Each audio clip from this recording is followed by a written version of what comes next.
Well, hello there. How's everybody doing today? Good morning. How are you doing? Good. How are you? I am fantastic. I'm excited. We should have a good show today. We got a couple of guests today. Yes, we do.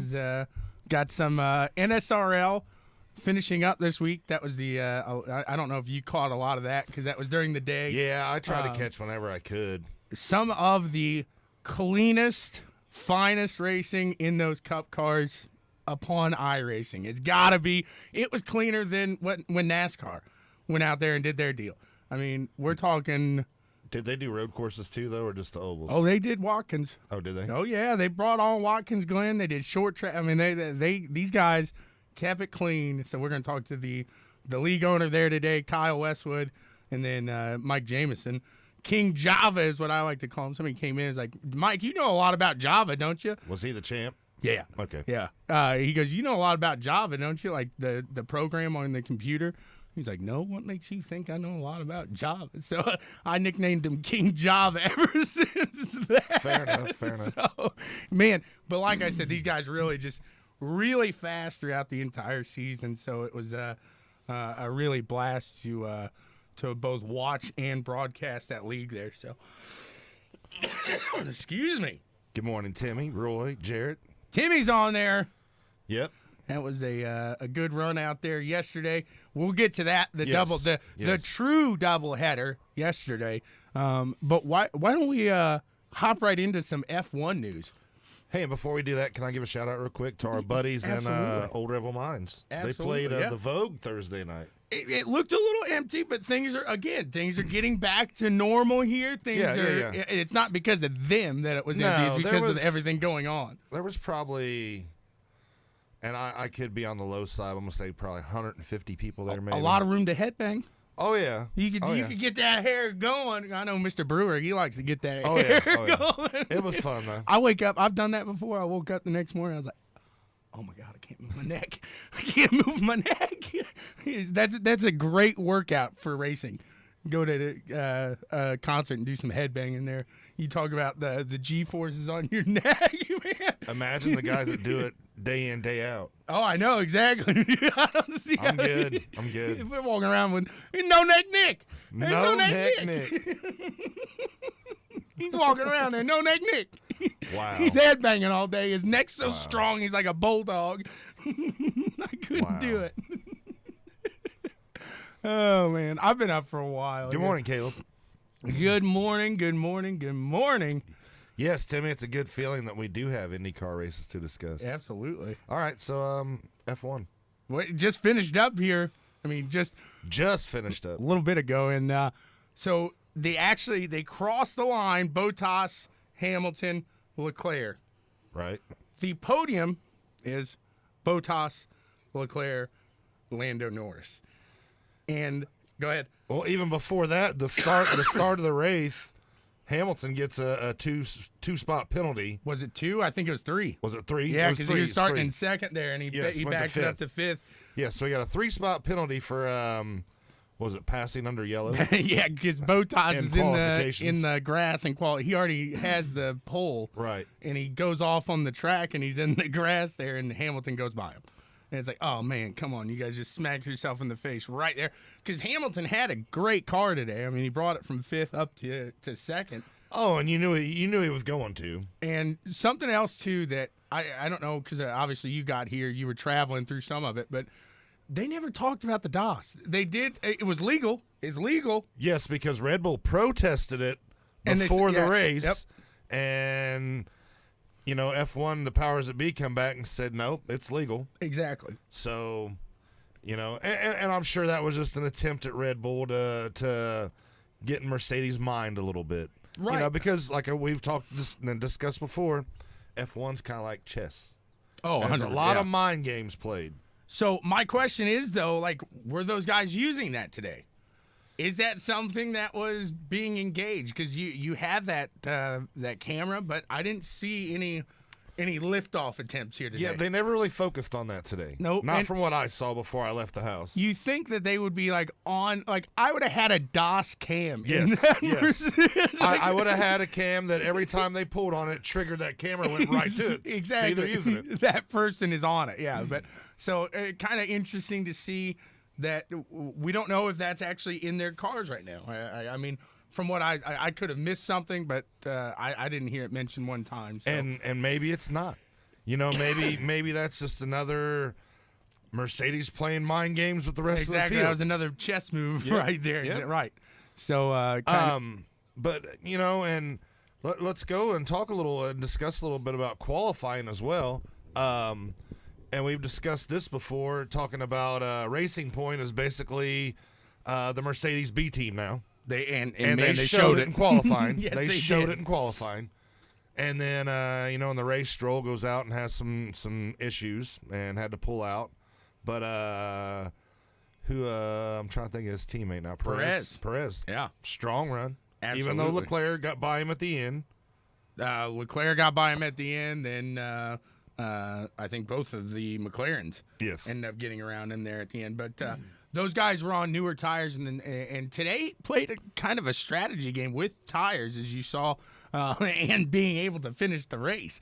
That was a big part of today too. Is that heat out there was a big factor, and a lot of mechanical failures out there today. Yes. Yes. A lot of mechanical failures. We see Verstappen fall early. He's a favorite to win the race. He falls. You see, Well, he's won the past 2 Austrian Grand Prix. exactly. You see his teammate Alexander Albon fighting extremely tough throughout the entire race there, and later on in the day, he has a mechanical failure. So Yep. both Red Bulls have a mechanical failure.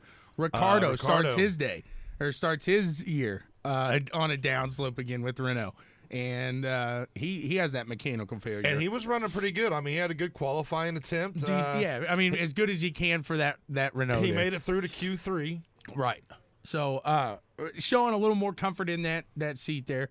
And then we see Sainz. Oh, no, Stroll. Stroll. There you go. Stroll. Yeah, exactly. Yep. Stroll pulls it right into the pits there.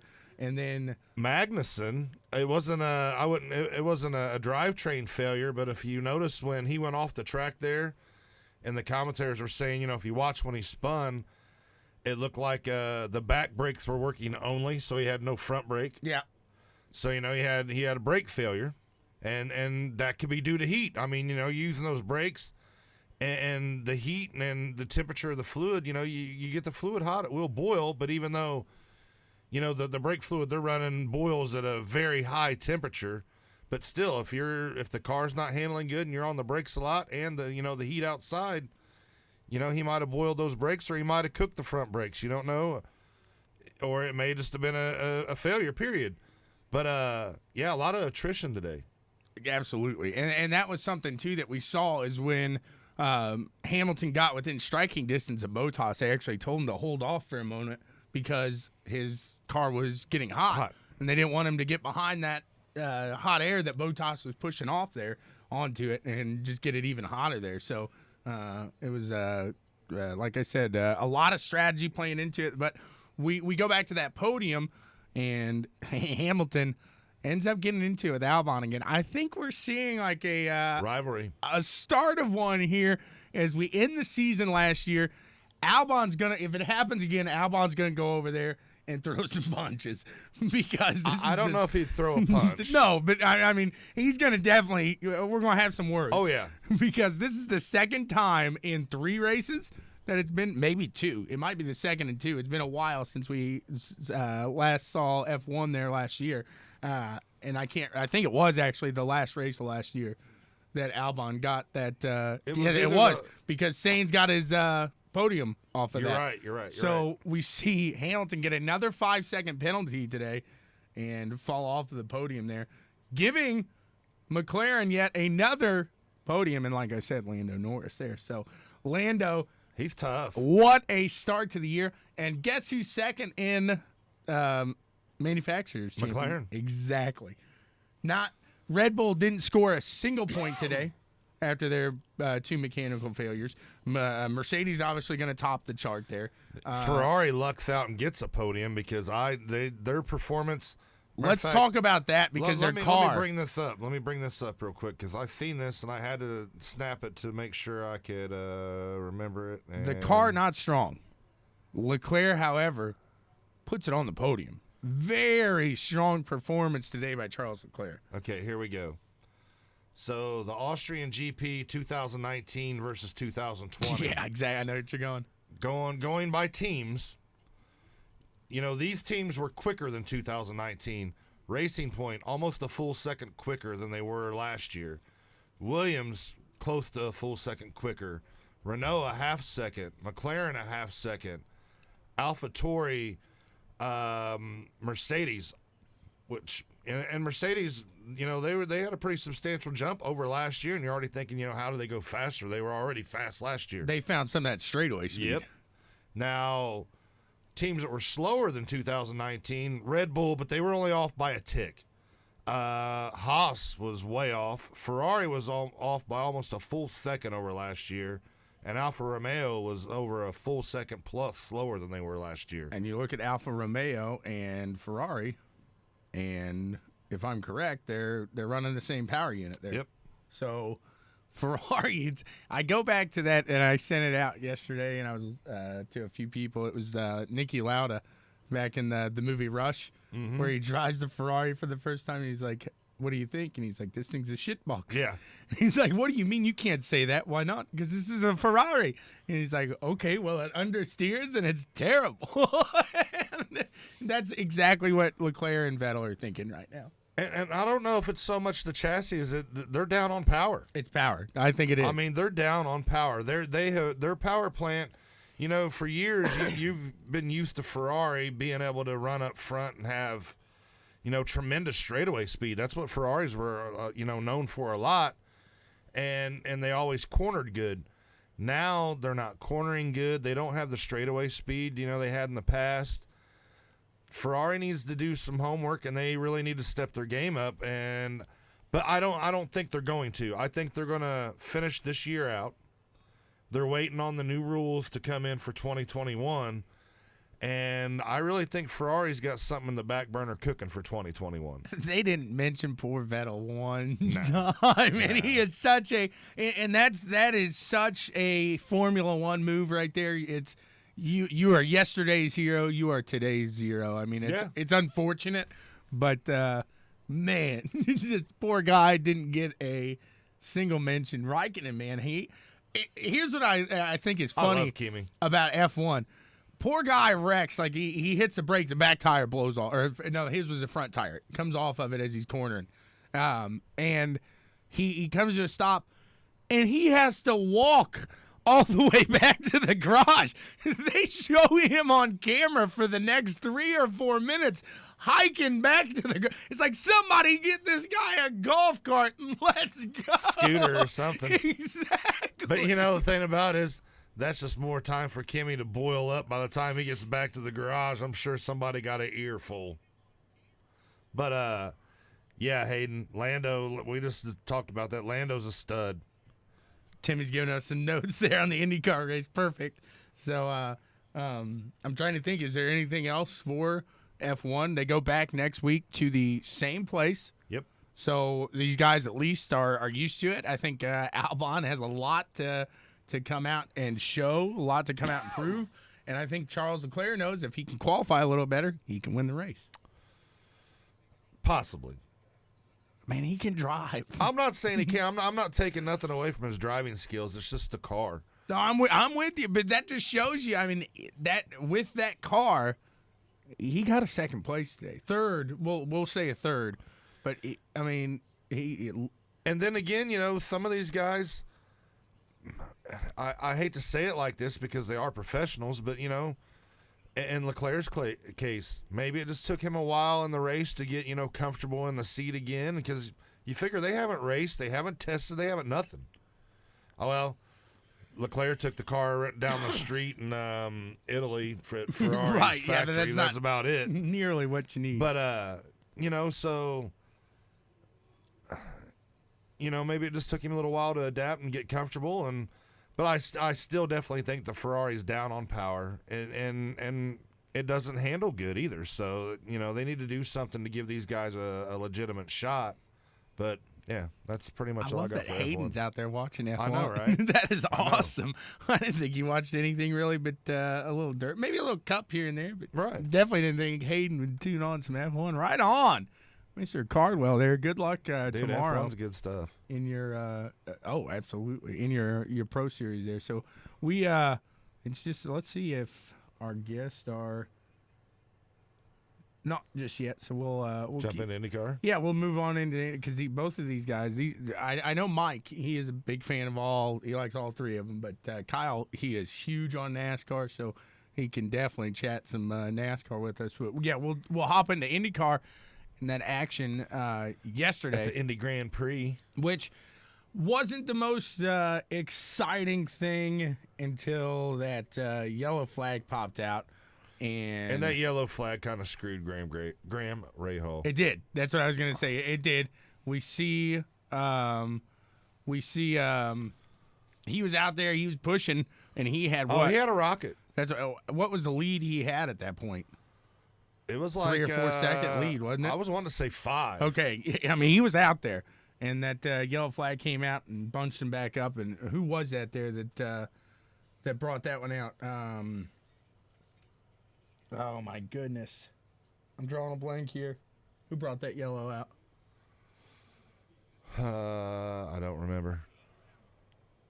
I know we'll talk about some hard chart. Renus VK. Was it Piggott? Thank you. It was. You're correct there. So VK though having a great day from a very rough day in Texas. He goes out he had in a great Texas run. in that oval, and his first day out there, first race, he's pumped and just wrecks it. What, twice I think in practice? No, he wrecked it once in practice. Comes out in the race, he wrecks it in Texas. So Askew, it was Askew. Yes. So Yes. 'Cause he hit the wall pretty hard. So VK comes out, and obviously your momentum's a little shaken. You're a little stuck. You're a little rattled. Right, and you come here, and I think you're a little stronger, obviously, in the road courses. You've ran this one last year, a few years actually, being in Indy Lights. So you're comfortable here. You come out, you have a great performance. It's exactly what Ed Carpenter needed after that run in Texas with VK. Well, VK and Connor Daly both for Ed Carpenter Racing. Exactly, I mean, they both really shined yesterday, and both had solid runs. And going back to that caution, I was thinking Piggott because late in the race when they were trying to get Graham back up there, and Piggott was talking about, I think it's going to blow. And they're like, stay out there. Right.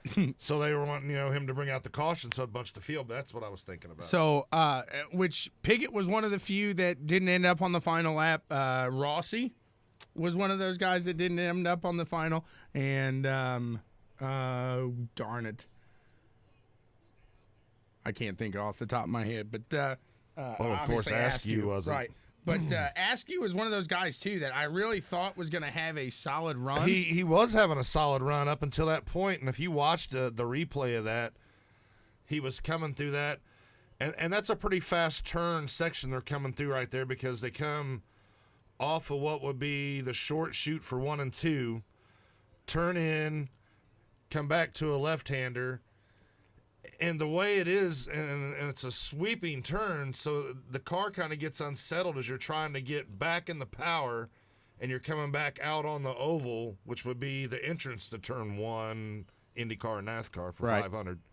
But and he tried to catch it, and then it just went back the other way, and it was gone. So, but I mean, even off the restart though, he had a rough. I think that really kind of freaked him out because in Indy Lights, I mean, he was a great driver. Don't get me wrong, but you have 9 cars. You went into turn 1 right there with what 20, 27, 28 cars, and he fell back 3 spots quick. He was able to maintain it for a little bit there for a while, but I don't think he was as comfortable. He had a better run in Texas and was a lot more comfortable there on the oval. Than I expected him, and then had a worse run there than I expected yesterday. But in his defense, going to that first turn like that, on a road course, and especially that's a tight first turn. Oh, right there. Absolutely. It was chaotic in IndyCar and even in the Xfinity race. But we'll discuss that later. Did he see something getting ready to happen in front of him and just kind of let out to? Okay, if these guys are going to crash, I don't want to be involved in it. Right. Or was it he was scared to stick his nose in there? I don't know. I wasn't sitting in the car. I didn't see it. So, I mean, very possibly one of the. I mean, you've got drivers that are professionals they're going to get a little cautious sticking their nose in that first turn of you turn have 1. to be. I mean, you don't want to ruin your race for a dumb accident on the very first turn of the first lap. Right, absolutely. Because you see it happen several times in F1. Oh yeah, I was looking forward today, honestly, but yeah, and I 100% agree there. We'll pull in these guys now as we got our guest on the line now, and I think, hello guys, how are you doing? The first voice you heard was Kyle. The good morning was King Java there, Mr. Jameson. I've spoke to Kyle on Discord before. Okay, so you're familiar with Kyle's voice at least there. So, hey, congrats off real quick there, Mike, on the championship victory over there in the NSRL, and congrats to you, Kyle, for running such a darn good league there.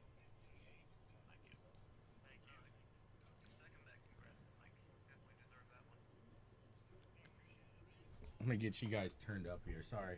Turned up. There we go. We're good now.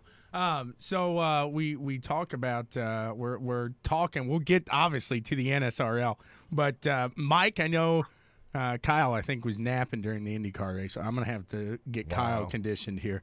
Mike, I took some notes. Did you catch that IndyCar race yesterday?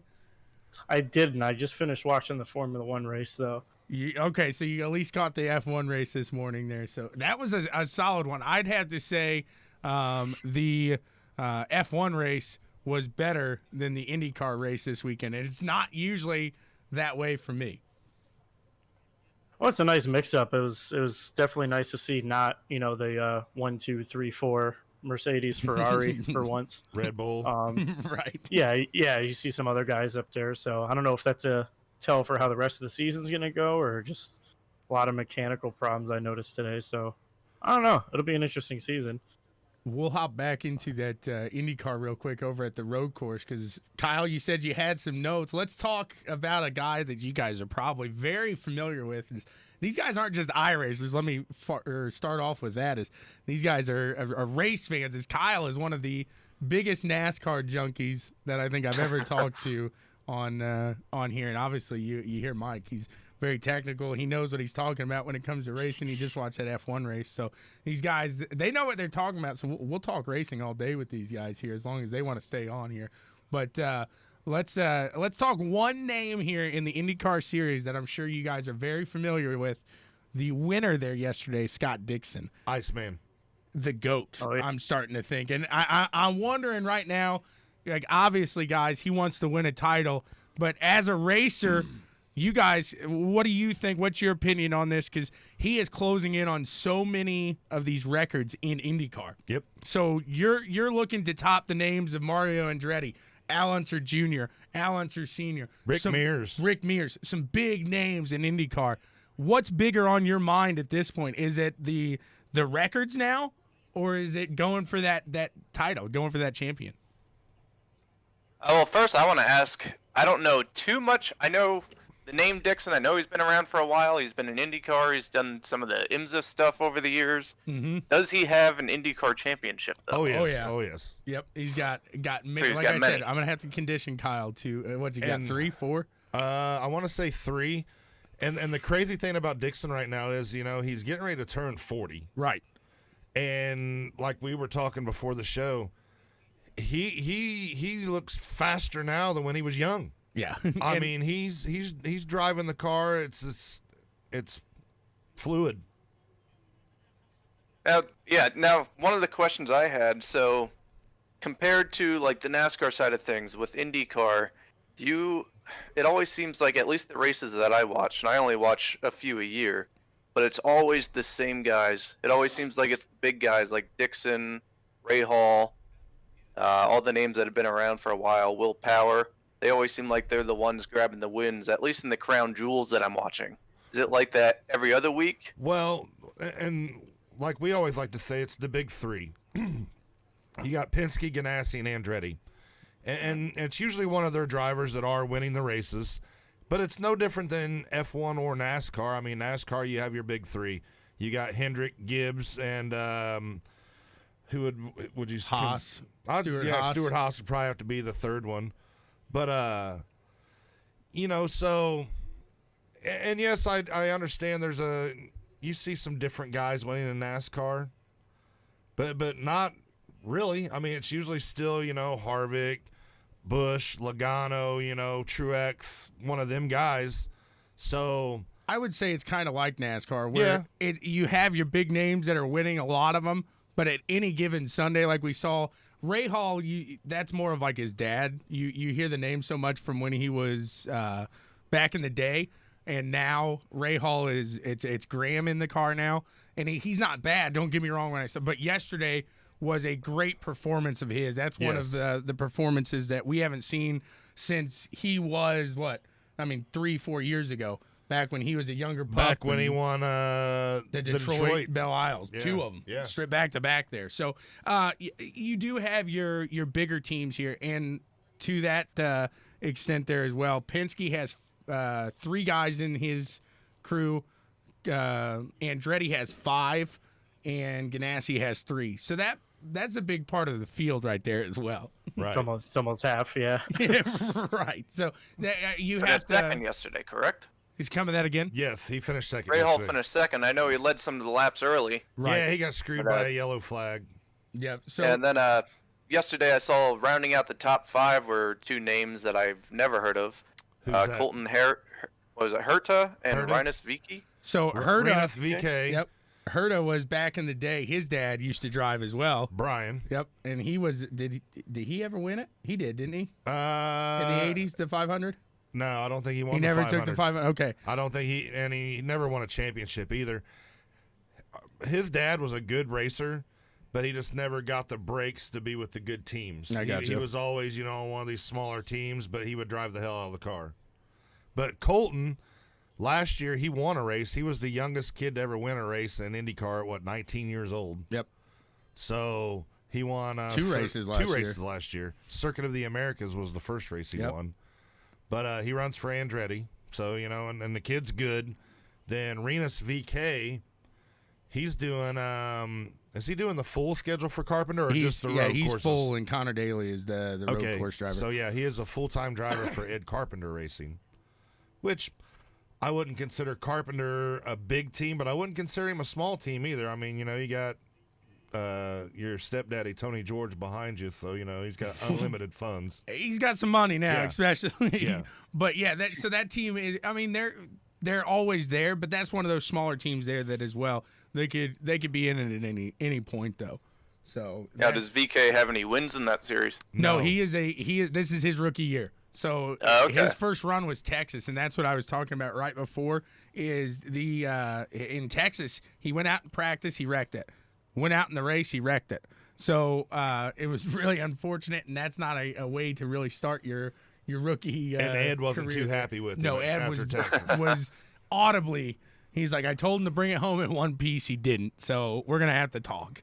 And so I think he really sat him back. But VK came up through the Indy Lights, that kind of the Xfinity for IndyCar, if you will. But something gotcha. Kyle may not know, since he is a big NASCAR fan, IndyCar has adopted some of NASCAR's technology because now they have the aero screen. They're not getting as much air into the cockpit of the car, So now they're running, the hose into the helmet, which they don't have the true cooler like a NASCAR does because they don't have rooms for the fans inside the cockpit of the Indy car. So it's more like a force-fed air hose into the helmet. Right. I gotcha. I gotta say, it sounds weird. Somebody's saying somebody's adopting NASCAR's technology. Yeah. Like NASCAR's always been behind on the technology, so I mean, it's pretty neat to see other series kind of taking some of their ideas. Well, Right. that's like, guys, imagine running one of your races and having a blow dryer just blowing on you the entire time. It's like they don't have air moving in there. But like yesterday, Simon Pagino, he did a great run through the field, but he came into the pits at one point and he raises his visor up and he puts his hand out the top and he's trying to direct air into his helmet because he's so hot in that cockpit at this point. And Dixon, his hose popped off. Yeah, I can't imagine So that. he ran like half the race with no air coming into his helmet whatsoever. And then I think we're spoiled. We got the AC blowing on me while I drive. Exactly. Yeah, I got a fan on me. I got as much as I possibly can get, dude. That's exactly what I'm. So what in iRacing here? We'll keep it into the big racing, but when you guys are racing your cup races like that, what is the most uncomfortable thing that you've had to deal with and still come out with a solid finish? Is it like your pedals moving on you? Is it maybe your dog won't stop hopping on your lap? my VR fogging up. Yeah, exactly. I mean, what is it? Mike, I'll let you go first. For me, it depends. With that New England weather, sometimes it's hot, sometimes it's cold. Having the temperature kind of just right. But I mean, it sounds like a very small problem, but especially when you're actually racing, you get warm and you're getting a little hot, but then the caution comes out, you're like, God damn, it's cold in here. Yeah, exactly right. It's just like you're just waiting for those green flags so I can warm back up. And that can really get into your head, though. I mean, you wouldn't think that would do anything, and then all of a sudden you go to fire off, and you're thinking like, man, I'm cold. Yeah, I'm just wearing a t-shirt and basketball shorts, and I'm like, man, it's like 62 degrees in here. I was hoping he wasn't say, please don't say I'm wearing a t-shirt. I'm just wearing a thong or t-shirt. something like that. I'm just wearing a t-shirt. Well, nobody else is watching you with these kind of races. You can wear whatever you want. Yeah, well, Mike, on the other hand, people are watching because he streams. That's true. He does stream. So- You can only see Consider that. you can only see my chest down though, so whatever I wear on He's the just bottom. wearing a that's- t-shirt. I'm naked in a That's my beanbag business. chair, eating Cheetos. iRacing. So, Kyle, what do you think? Is it a temperature deal with you guys, or with you as well, or is it pedal movement? I can't say I've ever had that problem. For me, the biggest thing, well, I'd say it's the same with real racing just as much as it is with virtual racing. You want to make sure you go to the bathroom before you sit down. Oh, most definitely. Oh yeah. Oh, that's I good. mean, we're not doing very short races. We're still doing 50% cup length. So I mean, a mistimed bathroom visit, you might be struggling there midway Some of us to are the getting- end of the race. Some of us are getting old too, so we can't hold it like Yeah. we. Right. I was gonna say, yeah, we got some guys in in their 50s and 60s. I'm sure they struggle more than some of us. But other than that, there's been a couple of races here where I tend to run some really high force feedback on my wheels, and there's been a couple of times where we set up for a road course or a short track, and I accidentally set the steering ratio at a low number. Whoops. So yeah, after a while, Like a your arms start workout. to get a little tired. Yeah. That Watkins Glen race was tough. Oh yeah.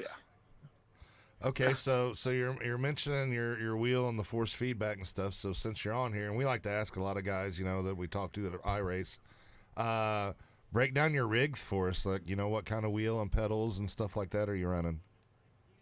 Mike, you want to go first? Yeah, sure. I got the Thrustmaster T300, the Alcantara version. So it's got that little Ferrari wheel on it, Nice. and it's comfortable. It's got enough buttons for everything I need, and the pedals I got the T3PA pedals. No, I don't have any brake load or load cell pedals or anything, but not yet at least.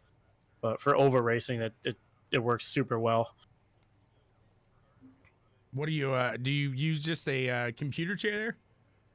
Yeah, yeah. I was have gonna my say, secret when I lab was- site, and I just I don't have like a rig or anything. So I stream other games too. So I Right. don't want to have like a specific iRacing only rig. Gotcha. Maybe Right. someday, but That's what I was currently gonna say. no. When I was watching your stream, it looks like you're sitting higher than guys in a rig or something like that. So, Yeah, yeah. It's just my normal gaming setup. Kyle, what do you run? A year ago, I did exactly what I said I wasn't going to do, and I Here took we my go. He income bought a tax stock and dumped car. it all. Yeah, took my income tax and dumped it all into a sim rig. So I went all out. I got a what is this? A GT Omega sim rig with a Fanatec setup with the CSL Elite, the not the inverted pedals, but the ones middle of the road pedals through the V3s. Fanatec. The V3s. Yeah, the V3. That's what they're called. Yep. Yep, that's what So I have. I went out and I got a button box. I got a whole new PC. I got a triple monitor setup. I went all out with that. You're almost up there with Rick. He's got the full motion rig, doesn't he? Yeah. I like I don't know that. if I'll be able to Joe. listen to his stories. He said that thing gets violent sometimes on him. I've seen Sounds like he videos. threw out his back about a month or two ago. He threw I out think that his was a back. Bristol race, wasn't in it? I think that was the- a Bristol race, wasn't it? Yeah, I think he said he was doing some official racing, and one of the wrecks he got into, I guess he had some of the settings a little high on this thing, and it really I ended up hurting his guess. back. Whoopsie! As I like to say, that'd be a rough one. Oh, honey, come get me Honey, out of can the you rig. come get me out? Come get me out of the rig. Like, what the hell? Get the jaws That's how of you sim race. life. That's how you sim race, though, man. That's the way to do it. No joke. No, that is sim racing right there. You get in a wreck, you really get hurt.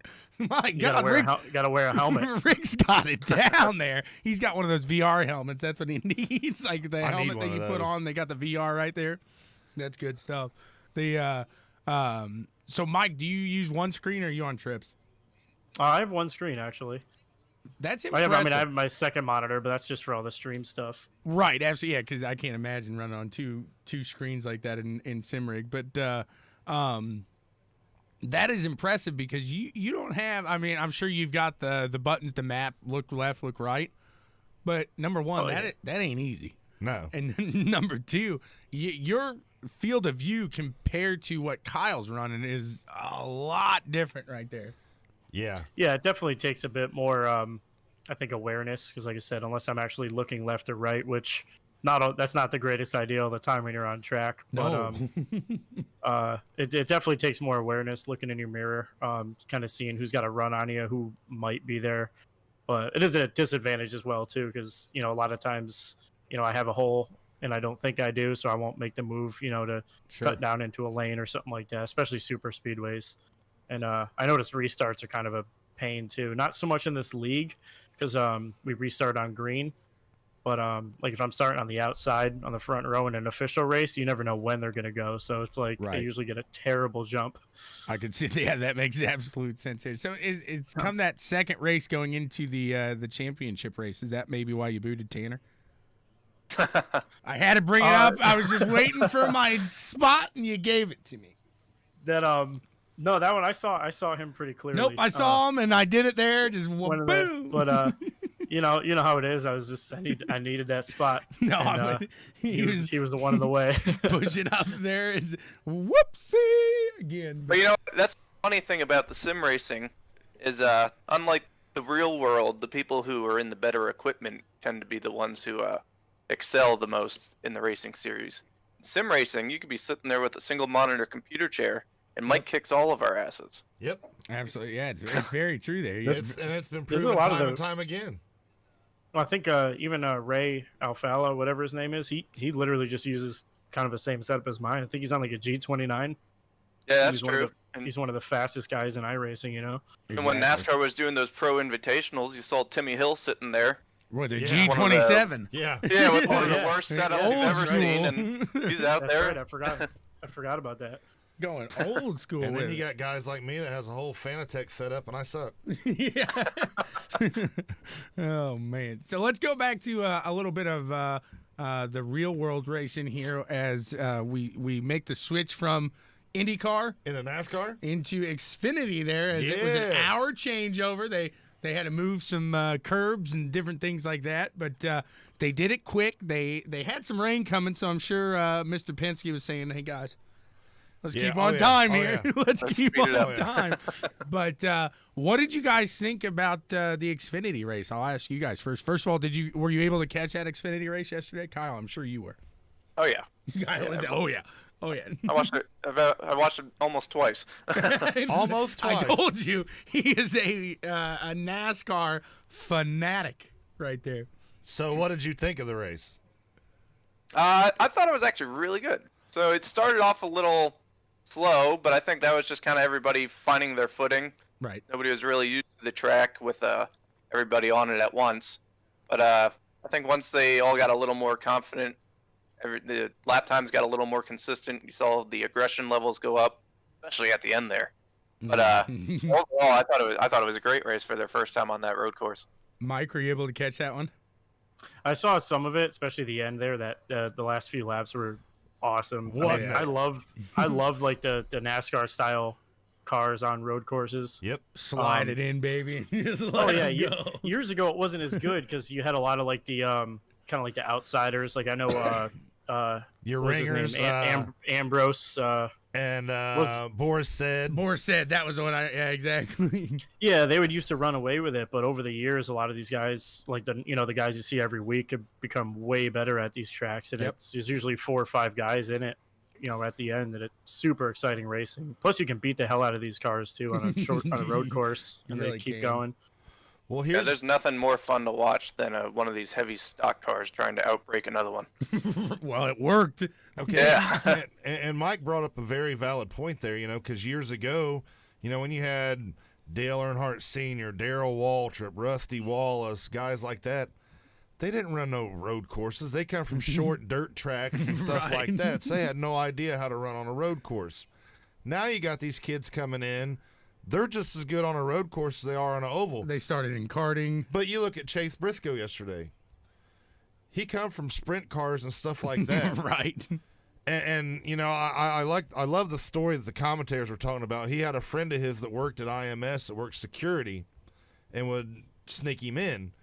And he got him in one time and said, "Hey, man, you want to go down and kiss the bricks?"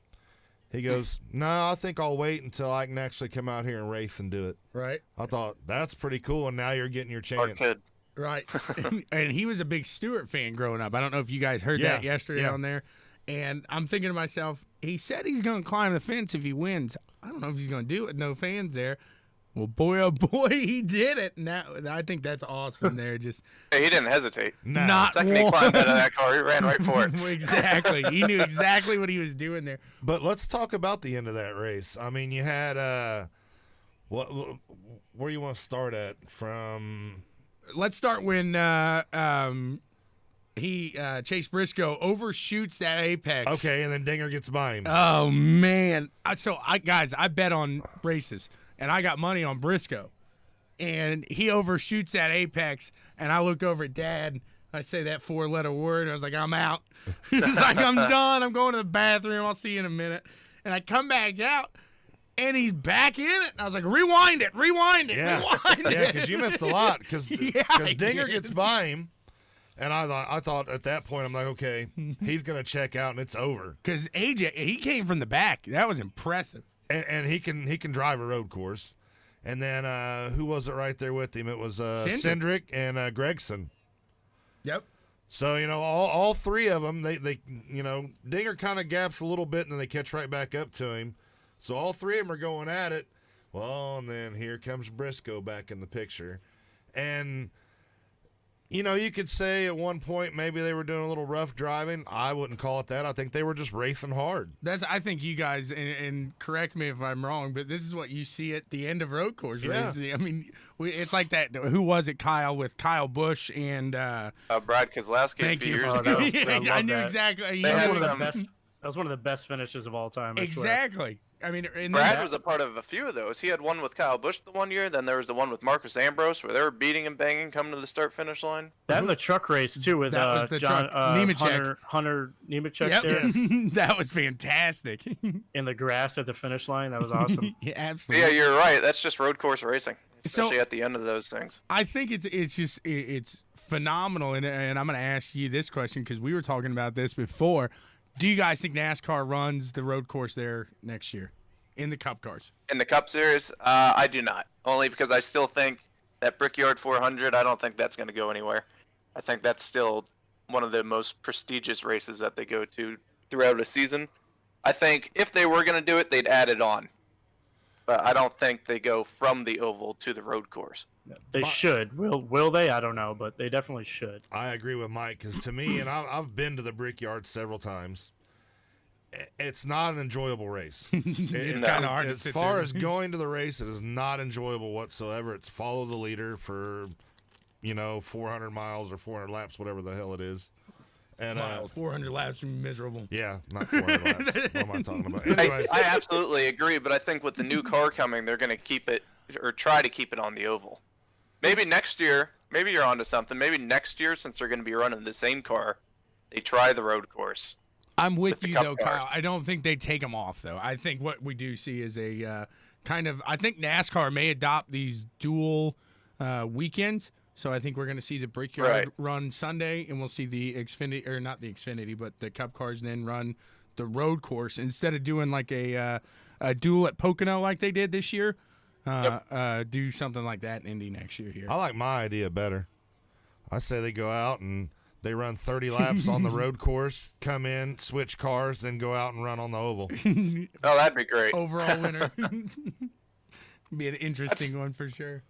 I'm still holding out for a multi-class NASCAR race.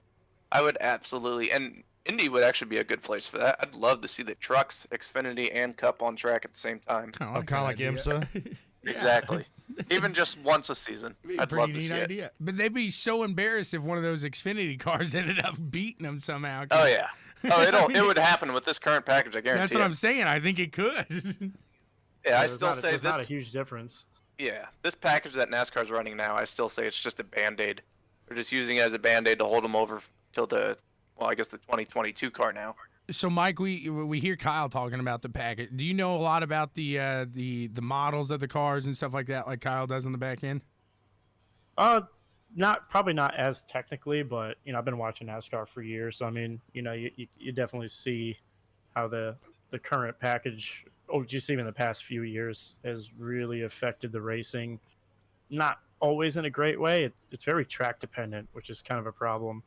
Like you said, the Indianapolis race isn't really a fun race to watch, but then you get a weird track that comes out of nowhere, like Texas or something that's normally not overly exciting. Then all of a sudden it's a great race there. So Right. It's weird. I don't know if it's a tire thing. I don't know if it's an aero thing, but I think they need to make it more consistent across the season instead of just looking forward to like 4 races, over the course of a season. Well, and I think a lot of these tracks that used to be, a track that had great racing on it, I think once they started laying this traction treatment down on the tracks, that kind of took away from, like, for example, when they repaved Bristol years ago and made it more of a 2-lane track, you took the excitement of Bristol away. Bristol was all about being short track racing. You wanted to pass somebody, you gave them the bump and run, or you just put the bumper to them and got them out of your way. Now they can stick to that top side and go around them. Right. So, I mean, and Bristol used to sell out every race. Now it doesn't. And I think part and of that. it's the horsepower and aero part of it too. I agree. I feel like NASCAR has a similar problem to what Formula One goes through. If you get behind somebody, just good luck. Like you can't get by them. So they definitely need to find some way to rectify that situation. And Formula One's making steps to it, but they still got a long way to go. And NASCAR, I don't think they've realized that it's a huge problem yet. But I mean, the numbers have obviously been declining for years now. So Exactly. hopefully they figure it out. So, Mike, I'm going to ask you this first because I know Kyle's going to hop all over this. How do you feel Yeah, about restrictor probably. plate racing? No, the next package, that step up here when they're that 2022 vehicle. Do you know much about that one? What do you think about that one if you do? It's not going to be like this I mean, one. I think Kyle's they over look here going, awesome. I know the bigger wheels are that's gonna change something because a lot of these cars are engineered, based off especially the sidewalls of the tires. Yep. So if you have a lot more sidewall, the tire's not gonna roll as much. So I don't know if that's gonna increase the wear and they're not gonna be able to go as long on a set of tires, or if they're gonna compensate with the actual tire. I'm not sure, but it's going to be a big learning curve for these guys. Arrow wise, I don't honestly think it's going to be that much of a difference.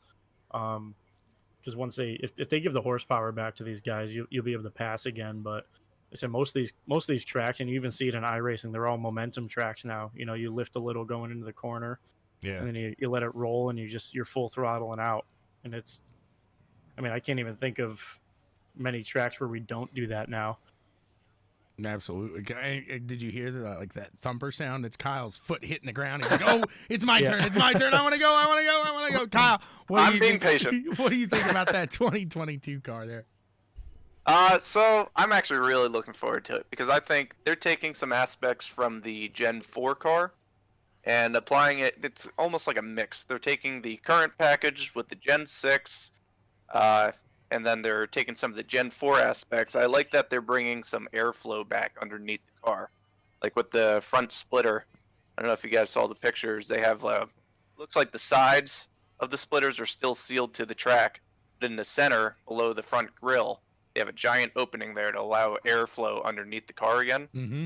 And I think that's been hurting NASCAR for quite a few years now with that splitter on the front, that really heavy front downforce. Yep. I think that's been doing a number on the racing. So I'm very curious to see how the new airflow underneath the car. You got those rear valents as well. I think that's going to help. Now, correct me if So they're going to kind of do like a IndyCar type deal, with not necessarily around a full underpan, but they're going to have the valances in the back, and then that opening in the front will allow the air to flow under, then back Exactly. through. So it's going to help with downforce and airflow. So for an example, you guys ever see one of those races where I think the last time I remember it happening was Martinsville, 2008, 2009. Mark Martin ended up getting into a wreck, knocked off his rear bumper panel. All of a sudden, he was a good 0.6 faster than everybody yes, else. exactly. Yeah. He no longer had that bumper panel on there to slow down the or create all the drag. Exactly. So I think what NASCAR is going for is they know that creating that airflow underneath the car is going to help with passing, going to make the cars like be able to kind of slipstream a lot better. Right. I think. Absolutely. And it's hard to. I'm not going to say it's hard because obviously these guys got wind tunnels and things like that, but using we look at F1, we look at IndyCar, those cars are a lot easier to pull a slipstream on, and they're a lot easier that draft. If you've ever, even on iRacing, like we said, you get behind somebody and the suck up is just intense. You did the closing rate. It's like they're grabbing you and just yanking you in. Where NASCAR, right? Where NASCAR, it's still, you got that draft, but it's not gonna just grab you. It takes a minute to get up there and suck up on Exactly, them. right. And something else, too, is kind of like what you said. I think that kind of affects the side draft as what we've seen in this package, too. Oh, yeah. Because that side draft, what we've seen with that side draft is I thought guys were getting faster off of it, but No, they explained it's it. slowing the outside car It's down. pushing air into their fenders, their tire wells, and grabbing that drag is really slowing those guys down. Well, and it's actually putting more wind on their rear wing too. Okay, yeah. That's why when they're going up like that, this car can cut through because it's pushing all the wind onto this car. But I'm just hoping the new package kind of changes the super speedway racing, because to me, the past, I don't know however many years, super speedway racing has just gotten to where, for one, it's dangerous. Pack racing is sooner or later the wreck's going to happen. I mean, it's inevitable for the big one to happen. They got to do something to where these guys aren't depending so much on that draft to make passes and stuff like that. I've said for years, take downforce away, give them harder tires, and give them all the horsepower they want, and whoever can hang on wins. Yep. That's I basically agree how with it used that. to be, yeah. Kyle Yeah, I started think, a couple big They ones. get rid this of year. that. Get rid of that restrictor plate. You'll see them going 220, probably upward of 220. But however, you won't see the big pack racing. Right. I think then you get rid of that restrictor plate. That's not gonna keep those small teams up racing with the big teams anymore. You're gonna see some people start to pull away from other people at the plate racings. But to touch on the new package a little bit, I think that's one thing they are kind of working on. I don't know if you remember back with the Gen 4 cars, the rear ends of the cars weren't sealed to the track like they are with the Gen 6. Right. The quarter panels right behind the rear wheels, Right. they came all the way down to the track. Yep. But with the Gen 4, they had them lifted up to a point where if you tried to bump with another car, you'd go right underneath the bumper. Right. And I think that's one thing they're kind of implementing into the new car. It looks like those rear quarter panels, they're starting to angle them up off the track a little bit. So I think that's definitely going to help with the side drafting. But yeah, I think right. that'll- But and that kind of affected that pack racing as well then back then because these guys they couldn't bump draft as much. They couldn't get in there. But at the same time they would. They'd lift that car up in front of them and just say, "All right, let's go." And then get Hey, off. when it's go time, you're going to try it no matter what. Exactly. Well, what was it 3-4 years ago? I want to say it was at Daytona, to where they really couldn't bump draft because it was actually slowing them down. What was that? Is this after the whole era of the two-car tango? I think that's what I'm talking about. When it was just like Yeah, the 'cause two they cars got- and yeah. it was not good racing at all. I Oh, voted. I see what you're saying. You're saying when they were just trying to do like the bump and lift kind Right, of draft. exactly. Right. Yeah, that wasn't working. Yeah, the only thing that was working back then was to lock onto that car in front of you and stay Just locked. go. Yeah, exactly. But yeah, that's going to cause a little overheating issue for sure. Oh yeah. I vote to bring. I will back the say T-Rex. it created some great finishes, but the rest now, of the you're racing, right, it did. So rest of the racing was very lackluster. we move on to we'll stick cup cars, Okay. but we'll move on to talking about these guys' season because a phenomenal season these guys had, and I don't get to watch it much. Right. I get to watch it on my lunch break every now and then. I'll see you hop on every now and then during lunch. But these guys, both of these guys, were in it for a good amount of the years. Mike started off strong, if I remember correctly, and then you found a string of just bad luck. It seemed like if there was a wreck, it didn't matter if it was 2 cars ahead of you or half a lap ahead of you. Somebody was going to find their way into Mike, and it was just unfortunate for him. Really frustrating, I'm sure. Am I remembering all this? It was a long season, so I got that down correct, though, Mike. Yeah, sounds about right. I think the first, I'm actually looking now. The first couple races, there were top 5s, and then I won Atlanta, so I won the 3rd race, and then I think I had a couple bad ones after that. Just getting caught up into some issues, and it sucked. Just the issues I got caught up in were relatively early in the race too, so it Oh, yeah. definitely didn't help for points.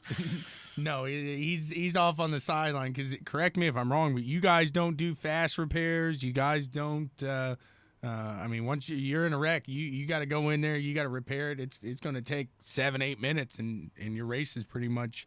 I mean, you can still go out and drive for points if you need to, if you think you can get a spot. But with as competitive as this league is and as few cautions, good luck catching up.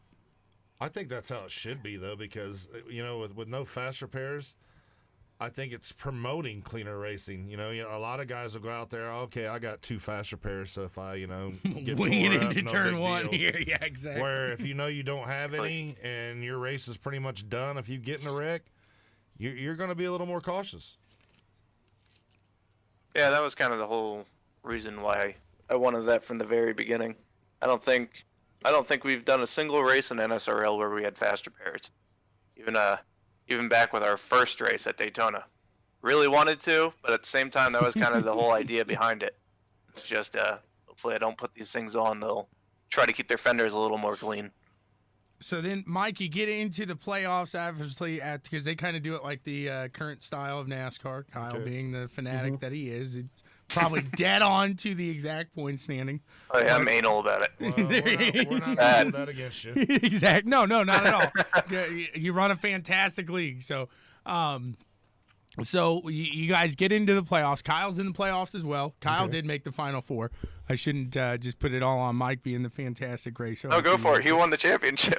But so Kyle, and let me preface here, Howdy, is everybody started off telling me that Kyle was just a terrible driver. He was wrecking everybody. I mean, I think I heard that. Yeah, I was a little worried. I was like, man, this guy runs the league and he's out here. He's just the guy wrecking everybody. He's like, I'm worried. he didn't have. He had a couple Wreckwood moments, is what we call them, or what I called them. But it's one of Yeah, those where this will happen. It's one of those things where one thing happened like 2 years ago. And we just it never was- let him, I never got let it you. live him down. Oh yeah. But so both of them are in the playoffs, and Kyle really picks it up at the end of the season. He's really catching fire, really landing this. He wins his first super speedway that he's ever won in a league or official. Have you won one in official? No, that was my first So, one ever. First one ever to win on a super speedway. So he's pumped there, and really the momentum just keeps rolling after that, Kyle. You keep it up. You've had some good finishes after that. They're both in the playoffs. I think Mike, again, you started off strong, and the next like 3 races, maybe even 4, Mike finds that same thing into accidents here that he's not causing, and he's really trying to reel himself back through. But luckily, you were able to finish strongly enough on those races that you weren't caught up in the mess to really kick it through those playoffs and bring it into that final race there. Yeah, I got lucky. The Martinsville race because I was locked in from the third race of the season, so I wasn't really too worried about how the rest of the season went. But definitely the playoffs this year, we had a couple wild card races in there where I was like, I don't know how this is gonna go. And Martinsville was actually one of them. That was the last place I thought I was gonna pick up a win. I was actually kind of hoping it would be either Dover or was Pocono in the playoffs too, if I remember correctly. I believe that was the first race. Yeah, it was Pocono and Dover, my 2 stronger tracks that we had in the playoffs. So I thought it was gonna come in one of those, and Charlotte was gonna be probably the next one I was hoping to do well enough at. But Martinsville was definitely, it surprised me a little bit. And so that's where I was kind of joking around with him early in this one. He's going in there, he's coming out, and him and Tanner again, great driver throughout this entire season. He's in that top. He's pretty much locked in come the end of Martinsville. Am I correct? I mean, Had so many playoff points that he earned That's what I throughout was the thinking, regular right. season that he was pretty much locked into Homestead from the beginning of the playoffs. so Mike came in a little hot, and when I say that, he didn't just like floor it in Martinsville saying, all right, first place is mine or we're both going out. But you get up the track, and boom, just barely gets into Tanner. It was enough to push him sideways there, push him back maybe 6th or 7th there. But Mike took the win there, and like he said, got it in there, took it, and then did you finished 2nd in that final race there? Am I correct?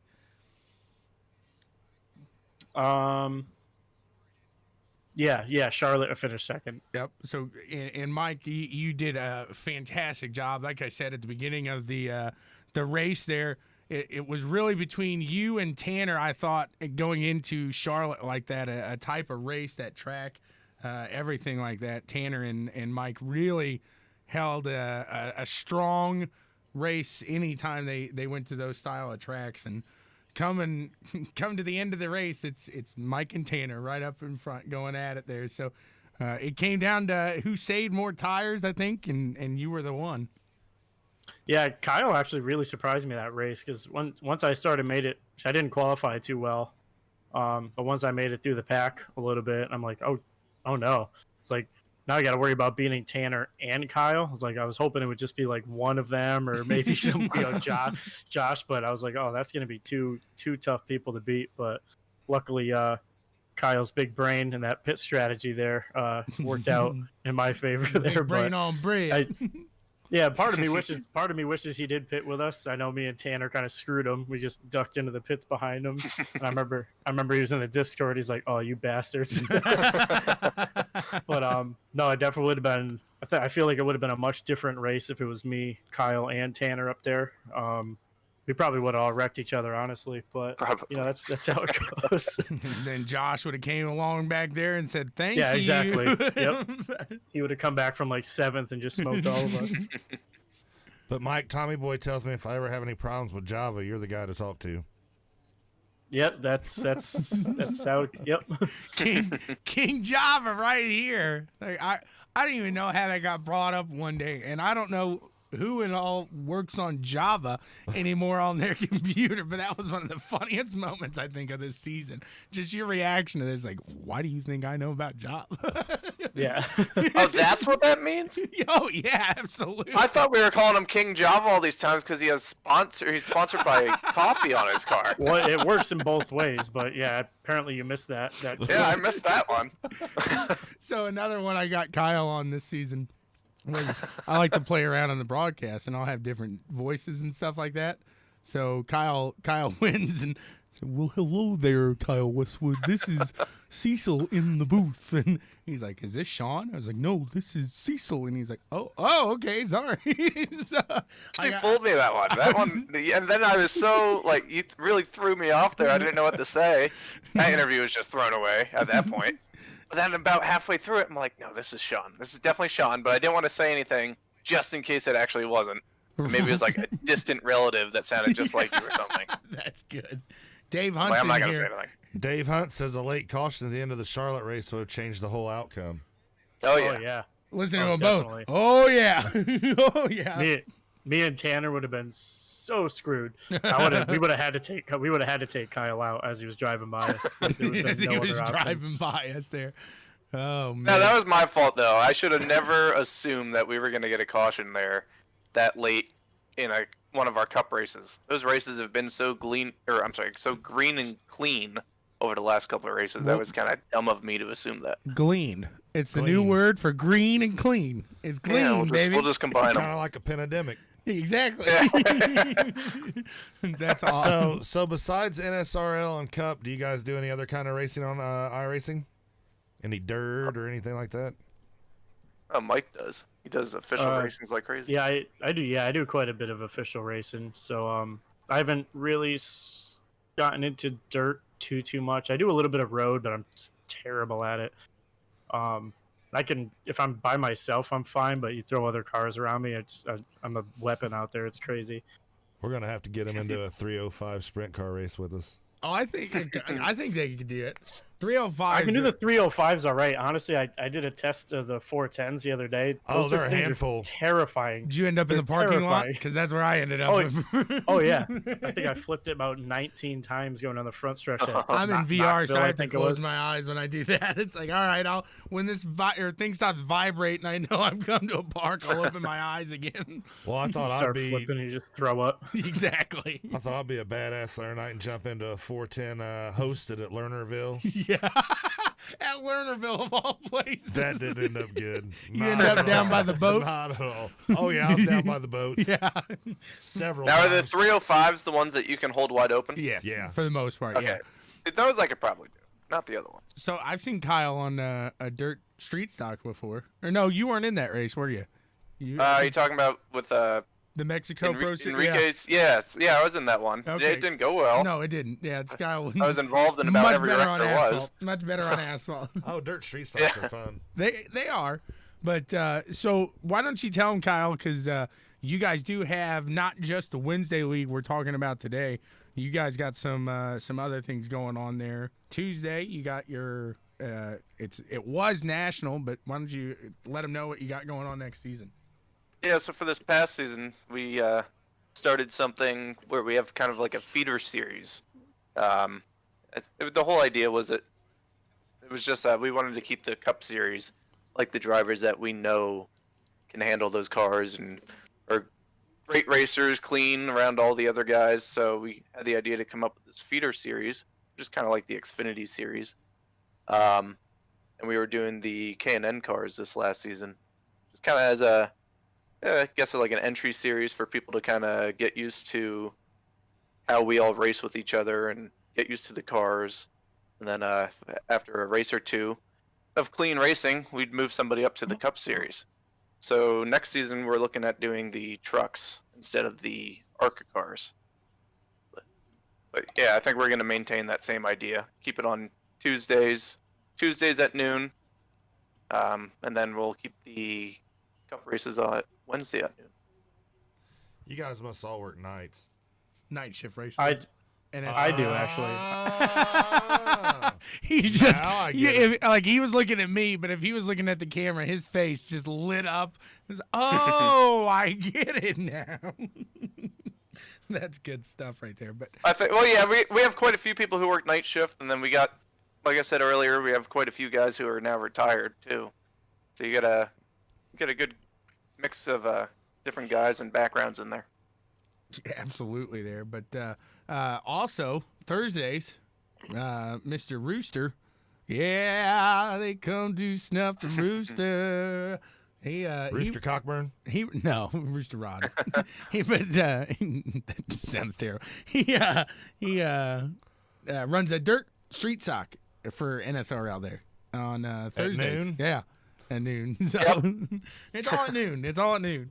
But that it's a fun one. It's guys that it's kind of the opposite of what the Pricks of Pavement does. Okay. It's guys that are used to asphalt. But they're going over to dirt to have a little fun. Maybe get their feet. I asked them to change the 305s next season, though. I said, can we do 305s instead? I just like open wheel. It's something about open wheel. Yeah, I like the open wheel too. Yeah, I don't See, know. I'm not involved in that one at all, but I haven't even been able to make it to one of those things yet. I don't know, Mike, have you made it to one yet? I actually did the first one the other day. Copyright, Oh, okay. man. Copyright. NSRL. You are involved. You are NSRL. They can't take that name and just run away with it. You can put something down. You Well, got unfortunately, I work during the day every Thursday, so I haven't been able to make it. But I'd love to make the one because every time they complete a race, they're in the Discord talking about how much fun it was and how it was great battling. So I really want to make it one of these weeks. I had a terrible time. Oh, I really? ended up I had a spinning out, and I terrible- ended up on pit road, and I was just like, yeah, I've had enough of this. Well, that sounds like a you problem. Oh, it's Wow. definitely a me problem. They're going at it. That sounds like a you problem there. Oh, that's good stuff. Oh, you got any other questions for him? Not that I can really think of, unless now do they run any of the Imperial Cup tonight? Kyle, you gonna run the Imperial Cup Series tonight? Don't ask me where it's So at. that one Auto I've Club. been, I've been like that's been track dependent, depending on Auto where Club. they're at. I've been showing up. Oh, Auto Club. Okay, yeah, that one I'd probably show up for. There you go. Hey, and I don't know if John's still on. John was on here earlier. Are you running the 87s tonight? Because I know they were talking about a couple weeks ago running the 87s Kind of doing like a before the Imperial Cup race. They're With doing the, that. the Bricks of Pavement League. Yeah. Mhm. Oh no, I didn't hear about that. Which, like I said, John's on here, so or he was. I don't know if he still is. John, if you're running the 87s tonight, let us know. Let us Oh, know. I wish I didn't work nights. I would join. I'd be doing like ECRS. I'd be doing all these leagues with you guys. Yeah, I was gonna say, he's all about it. There. Where? What? That's What another time fun do you one. go in? Usually I'll go to sleep for a few hours at like 4 or 5, and I'll wake up about 8:30, and I'm out of the house by 9. But Yeah, that we- probably would. with all this Corona, we were actually there was a lot of races on Wednesdays that I was literally sitting down on my computer 5 minutes before the race started. I do remember you Um, saying that actually. Yeah, we don't normally work that late. Usually I'm home like 7 or 8, maybe 9. But yeah, it's been pretty busy at work. So there's a couple. I'm like, oh no, I'm not going to make this race. Keeping it close, cutting it close there. And No luckily for us, we practice, made it. no nothing. I can think of one more question for you guys, and that's we usually do our checkers and wreckers picks of the week here, where we do I was a hoping we were going to do this. check. I love it. I love it. He got I excited. studied for this one. He's all pumped up. He just clapped. I think he just did a clap. Oh, I did. Yeah. He's ready. So you guys know, Mike, are you aware of what we do here? Not really. Let's hear it. So we pick our checker, who we think's gonna do good, like top 5 at least. Our Definitely wrecker, top 10. right? Our wrecker, who we think not necessarily gonna wreck, but not gonna have a day like they think they should. Doesn't perform. And a dark horse, so nobody like your top team guys. This is a rookie.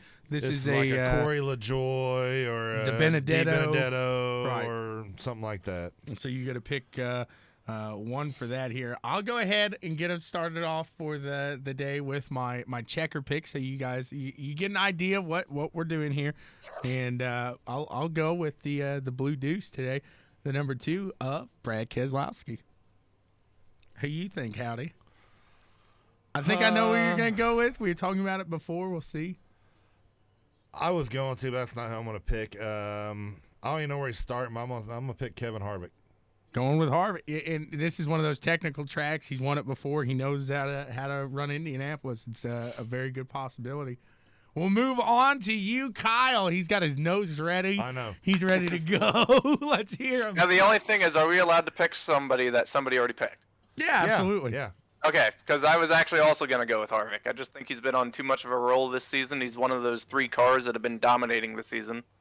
And he won it last year, so I think he's going to do it again. Yep, a good pick there. Mike? Is not. I don't want to pick somebody that you guys already picked, and as much as I don't like him, I think Kyle Busch can have a good day I knew today. once he says as much as I don't like him. Yeah, you're right. He was in my head there as well. Usually I'll bet on like 3, maybe 4 drivers for the race there to win, and I think Kyle Busch is going to be one of mine today. It's just he hasn't had the best season yet so far, but again, this is one of those tracks that if you get the setup in it and your car's lasting for 400 miles, he's one of those drivers that can win it. I think you got a good point there. Oh yeah, he's due. You see a lot in NASCAR. These guys, they haven't had a win for a while. They just kind of come out of nowhere. Like, look, I'm still here. Right, absolutely there. Yep, I agree with you. We He got for a wrecker. Jimmy Johnson. Jimmy Johnson's not running today. Well, he wrecked. That's a given. Oh no, I'm joking. Unfortunately, we didn't mention that. Unfortunately, he is tested positive for the virus, and he's going to have to sit out his final Brickyard 400. Yep, so and he has to get 2 positive just- tests before he within can come 24 back. hours Yes. of each other. You just so. tore Kyle's heart out. Oh, trust me, I know. Once he got that news, it was like, oh no. But I think the pole sitter, he's having a little hard Logano? time. Yeah, I don't think he's gonna have the run he's really gonna want to run today. Maybe he finds himself. All it takes is a speeding penalty, a mishap in pit lane, and that front position. You're right in the back there. So, who you got? I'm gonna take Kurt Busch. Going with Kurt. He's had a good season here so far. He has, I and just- again. But like you just said, I think he's going to get caught out on a Just pit one of the- penalty yep. or get cycled out on pit stops or just something like that.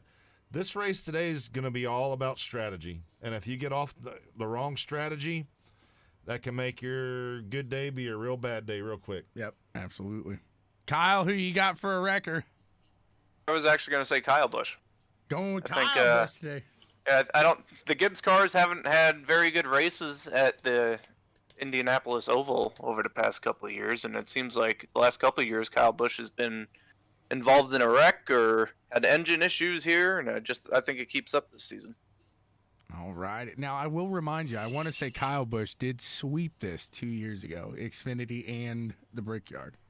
Was that 2 years ago, or was Maybe 2 it years was ago the 3. one where what was that? Wasn't that the one where Martin Truex Jr. got into him and took him out? You might be right. It could have been 3 years ago. I know it wasn't too long ago, though. Yeah, he I was know in it that within the Skittles past car. 5 and- years. So, but his son was a baby, though, so it was, it was a few years back because they set Oh, him you on might have that- been right. I think that was 2 years ago, and the one I'm thinking about was 3 years ago. So, But either way, I'm sticking with it. I'm gonna say Sticking he with it. wrecks out today. all righty. Mike? We go with Denny Hamlin. He's actually he's not that strong here over the past couple of years. He's had a couple top 5s, I remember, but I don't think didn't he wreck it yesterday in practice or something, or was it last year he wrecked it? That Yeah, I'm not. It ain't think this he year. hit- They don't have practice. No, They're yeah, still not because practicing they were anything. running the practice. Oh, that was with last. IndyCar. That was last year. It hit the wall. But no, Um, you do have a good point there. Hamlin has not performed very very well at Indy No. over the past. So No. then Dark horse. Dark horse. I'm gonna keep with him. I've picked him here the past couple of weeks, and man, he is looking just absolutely tough. And I think this is kind of one of those days where you're gonna need to slide the car around like you're at a dirt track. And I'm gonna go with Reddick. That's a solid pick. That's a solid pick. Dark horse.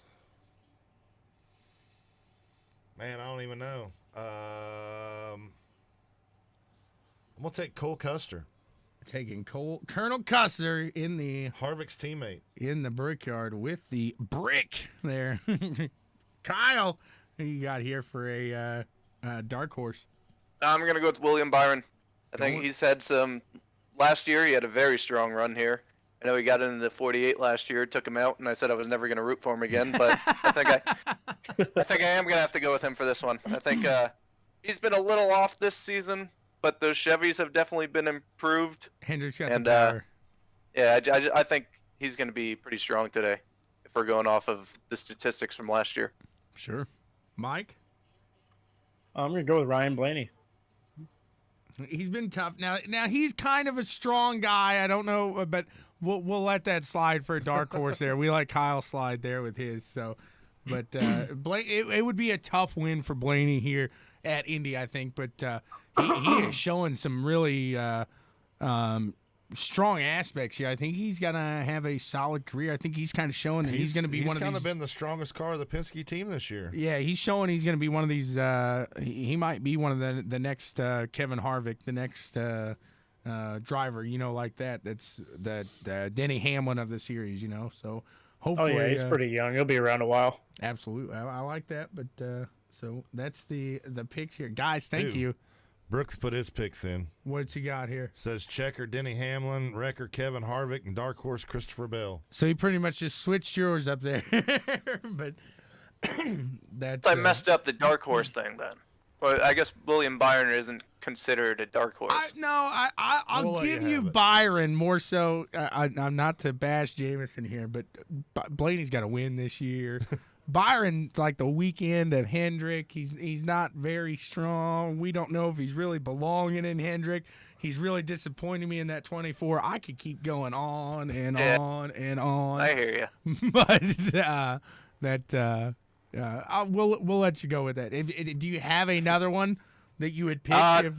Yeah, so I was gonna pick Bubba originally. I was gonna say Not so that much would for be a a good win. one. I wouldn't say win, but I'd say a top 5 because I'm pretty sure he finished 4th last season. Third, he got a podium last Third. year. So Okay. he's So coming off. I would think he might be strong again. And you look at him in the past couple of weeks, he's top 10s. So Yep. I gotta agree with you on that one. I thought about picking him today as well. So good pick there. We'll let you go with both of them. We'll let you have a wild card pick there. So, All right. guys, thanks so much for joining on with Thank us you, thank today. you. And Thanks for sitting having here us. so long. Hopefully, I didn't hold you too long here. Oh, I got nothing to do. No, not at all. Yeah, I'm just waiting for the race to start. I'm just waiting for official racing. Hopefully, we didn't hold Mike. He's over there. He's been racing the whole time. We had no idea. He's probably been racing this whole time. Are you kidding me? Exactly. Mike, That's why he's been quiet. right? Mike, let them know where they can find you on Twitch, sir. Oh, you can find me at twitch.tv/JMOACP. I stream 3-4 times a week, especially Tuesdays and Wednesdays when we got the leagues going. So stop by, say hi, and try to enjoy yourself. I'll try to keep it talkative if I'm not concentrating too hard. I was super quiet at Charlotte. I bet. Yeah, that final race there. But hey, I'm people understand. You got fans. They know you're out there going for the title. That's awesome. And then, as always, you can join in if I hate saying this, but God forbid we go into another non-essential deal. Maybe you're non-essential. You want to join in some Tuesday racing? Well, hop on into that NSRL on Night Tuesday. Shift Racing League. Exactly. I'll start saying Night Shift Racing League more often now because it's throwing people. You'd be surprised how many times I get the question in the comments: who races in the middle of the day? Yep. It's like you get so used to saying NSRL, you forget what the full title is. Right. But so absolutely, I had a blast here today, guys. Thanks so much for chatting with us. And Kyle, is there any you got any fun race or anything planned, or are you just taking a week off? So we're not resuming like our season until beginning of August. Right. But I didn't know if you I'm had sure anything. we planned on. Yeah, we're gonna plan on some little exhibition races on the off season. Bunch of practice races, getting stuff set up for next season. So I'll keep everybody updated. Well, I know that absolutely is. Yeah, and maybe you're a fan of the NSRL, and you want Night some. Shift Racing League. And you want some merch. Kyle, tell them where they can go to get that. Oh, okay. So I actually had forgot about this, but you can go to Zazzle.com/NSRL_iRacing. There we have some shirts. I think I have a mouse pad, coffee mug, quite a few different items that are up there with the Sticker. NSRL. Yeah, stickers. Absolutely there. So check them out. Shoot me that that link there, and I'll get that out there for you. That's what I when you say that, and so I just Sazzle. Sounds like it should be Sazzle Get your Night Shift Racing League merch. with Sazzle. There you go. Sazzle. Guys, thanks again. We appreciate it, and I will be chatting with you, I'm sure. All right, Awesome. sounds good. Thanks for having us. Have a good one, guys. Oh, see ya. What a couple of guests there. Gotta love those guys over at the Night Shift Race League. Like I said, I mean, and this is coming from another league owner. Is he's watching those guys race on Wednesday. He's like, man, this is one of the cleanest races or one of the cleanest leagues that I see. Oh, yeah. Anytime it's- I've ever watched, it's been clean. yeah, just green flag, and you can't like.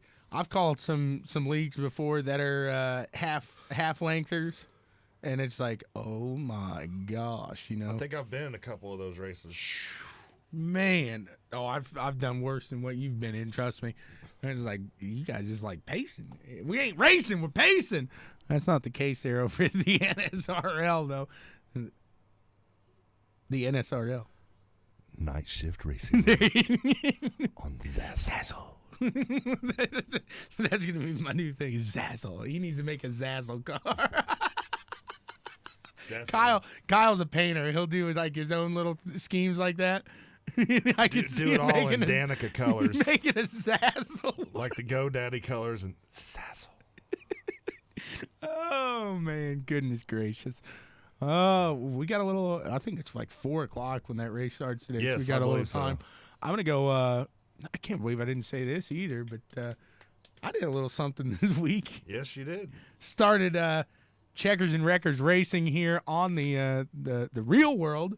We're gonna have a little fun with that. Dad and I went and grabbed a cart the other day, and we've been tinkering with it, putting it together. Dad wants it out of his garage, so I gotta go get that and put it into mine now. So I'm looking forward to that. You'll see me whipping around Whiteland probably. I don't know how much I'll go to Newcastle, just because that's a nice little haul. I'll just It's a keep nice track, though. It is, yes. Just keep for at least the first year. I just want to get some time under my butt again and keep some expenses down there. But I'm looking to have some fun. Dad and I are already talking about how to quick change everything from me to the kids real quick. So we're getting it down here. Where he looked like Rick Hendrick in the other day. He was sitting there puffing on a cigar in Hey, the I just had shop. an idea, though. Because, see, Asher got a new cart the other day. Right, I 'Cause did he'll see be that. going up to cadets I next did see year. that. So that means his kid cart will be for sale. I did see that. That's already gone through my head, sir. Addie's about that age. Yep. It's already gone through my head. I'm just saying. So yeah, I look forward to And it. then by the time she gets old enough to move up, Switch it to Charlie Charlie. Oh, race yeah, it step goes right in, down. And Graham be raced. Goes right down the line. There you go. Now I just gotta find me an LO206, have some fun on that, or a World Formula motor, one of the two. 206. Is that what you're thinking? Enrique's like he is on me. He's like, don't do 206, do World Formula. It's such a fun race. Well, but the thing about World Formula is there's nobody around here that really runs World Formula. Around here, you can run 206 or you can run Ken Yamaha. Oh, there isn't anything that runs World Formula around here? Not that I'm aware of. Oh, well, that answers my question. So I wish they had a Predator series, dude, because I got a Predator just ready to eat. Well, but the nice thing about the 206 is it's more cost. It's cost effective, but it's not. I mean, you know, the motors are still kind of pricey to buy one ready to go, but you can't open the crankcase on it. It's sealed. You Right. can't do this. So, you know, it kind of equals it out a little bit more. But, yeah. Do you see the Canadians' advice there for go-karting? Mm-mm. Hockey pucks Hockey work pucks. great for spacers between seats. That's a good idea, dude. Gotta love our Canadian buddy, the Great Dane out there. You never would have thought of that. Wow. That's a good little spacer, dude. And they're solid. They're solid No, pieces. you don't put no hockey puck for a spacer. Buy rubber grommets. Or a big hockey puck. Oh man, that's his girlfriend sent me a post the other day. they were they're social distancing in Canada. They stay a hockey stick away Yeah, from each I've seen that meme. He's like, it's like, I'd be like, well, how big is our hockey stick? Is it a 4-foot hockey stick or is it a full-size hockey stick? What Is it like a goalie stick? Exactly, right? I don't know. I'd be measuring. Like, I don't know how big so I'm guessing a hockey stick is about 6 feet long. That's good. Everything is counted in hockey up in Canada. Proof right there. Between social distancing and spacers, it's all hockey. I'll see your 5 hockey pucks and raise you 2. Exactly right. That's good stuff right there. Well, thank you all for joining along with us here today. It's been a fun one as always, and we're going to take next week off. Yep. Both of us are going to be on the road again. Just can't wait to get on the plane again. I'm driving. I'm heading on down to South Carolina. Big That's old right, jet airliner. I'll be in just a little south of Charleston there. So if you know of any local tracks around that area, let me know if they're racing. Maybe I'll catch something down that way when I'm down there. You never know. You never know. This has been Sunday's edition of Checkers and Wreckers. All you checkers and wreckers heads. Remember to drive fast, shift hard, and keep the road